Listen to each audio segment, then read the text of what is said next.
তো পারছি না, কিন্তু সঠিক প্রমাণ না পাওয়া পর্যন্ত আমি তো কিছু করতেও পারবো না। কিন্তু কি করে পাবো সেই প্রমাণ? দিদিকে আমি কিভাবে উদ্ধার করবো? কেউ কি বলে দিতে পারবে? কেউ কি বলতে পারবে?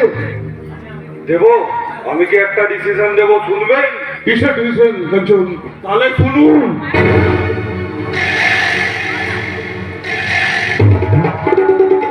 সম্পূর্ণ কেসটাকে উল্টো দিকে ঘুরিয়ে দেওয়া যাবে, আর তার সঙ্গে ওই দেবীকে ওই পুণ্যব্রত মাস্টারের কবল থেকে উদ্ধার করে আনা যাবে। কথা দিলাম কাঞ্চন, আমি পুণ্যব্রত মাস্টারের কাছ থেকে দেবীকে উদ্ধার করে নিয়েছে, আবার আমি তোমার হাতে তুলে দেবো। Thank you sir. আমার পুত্রবধূ বাজারের পণ্য নয়, রায় মশাই। যাকে যখন তখন যাকে যা তার হাতে তুলে দেবে। এটি তুমি এখানে হঠাৎ এসেছো কেন? কাল কাল রাত থেকে আমার ছেলেকে খুঁজে পাওয়া যাচ্ছে না। আমার দৃঢ় বিশ্বাস আপনারা তাকে গুম করে রেখেছেন কোথাও করে গিয়ে।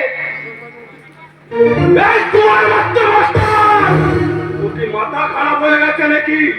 এই তোর